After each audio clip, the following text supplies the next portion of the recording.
Meus cumprimentos a todas e todos. Meu nome é Fabiola Sarmento, sou pedagoga, mestre em Ciências da Educação pela Universidade do Algarve, em Portugal, doutoranda em Ciências da Educação pela Universidade Trás-os-Montes e Alto do Douro, também em Portugal.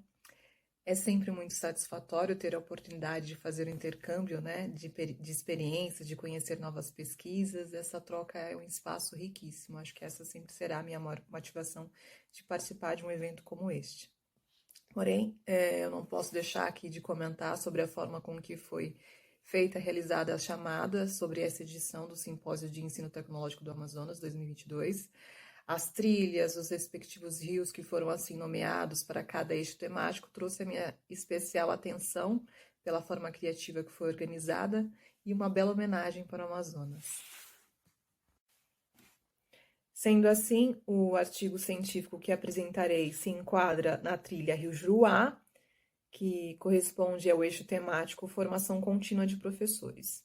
O título do artigo científico é A Formação Contínua em Portugal, uma concepção de educação inclusiva e cooperada.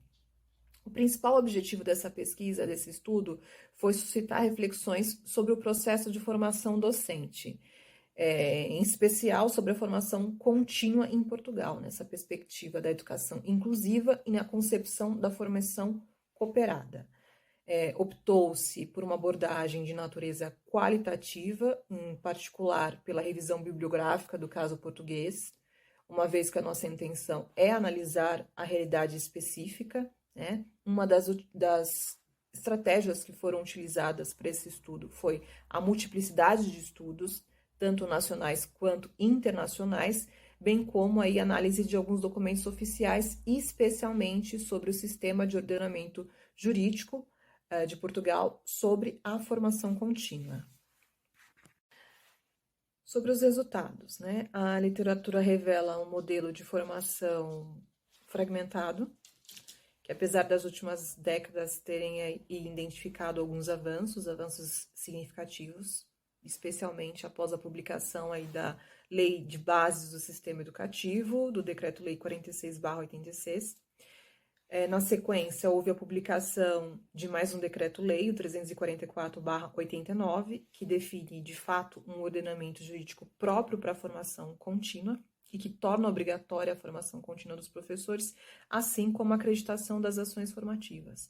Então, para cada professor que participar de uma ação formativa, tem direito de um ganho de um crédito, né? Isso tudo para progressão de carreira. Então, muitas vezes, as motivações desses docentes para participarem das ações formativas não necessariamente está ligada a uma necessidade formativa, mas assim à obrigatoriedade imposta pelo diploma jurídico.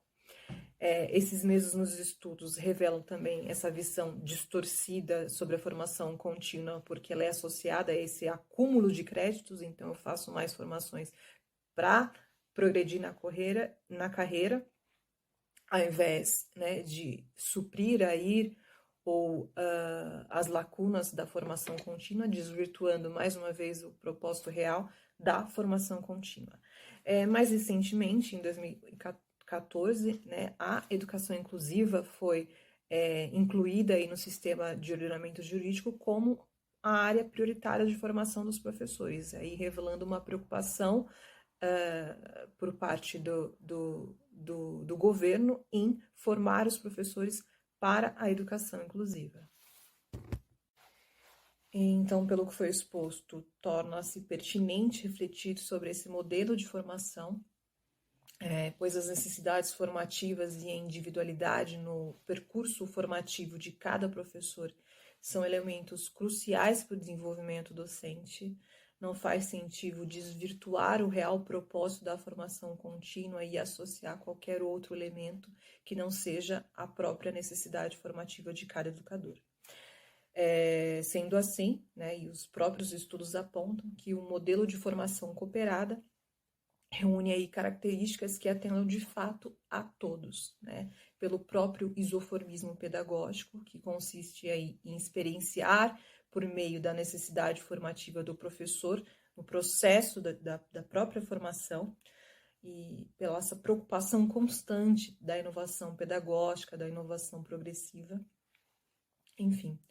Formar para a educação inclusiva implica assumir essa abordagem não só para os alunos, mas também nas ações formativas com os professores, né? Respeitar aí cada percurso do professor, cada percurso de aprendizagem de cada professor, né? Independente dos anos de experiências, e validar as necessidades formativas acima de qualquer outra necessidade.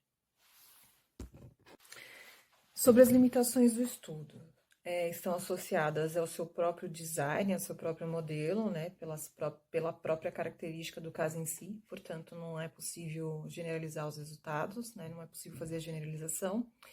Recomenda-se que para os trabalhos futuros seja feito um estudo no centro de formação em Portugal, para compreender como são organizadas essas ações formativas, né, como são priorizadas as necessidades formativas dos professores e também investigar quais são os desafios que permeiam esse processo. Talvez assim poderemos compreender o contexto com mais variáveis e fazer algumas indicações e assim contribuir, né, para essa área da pesquisa.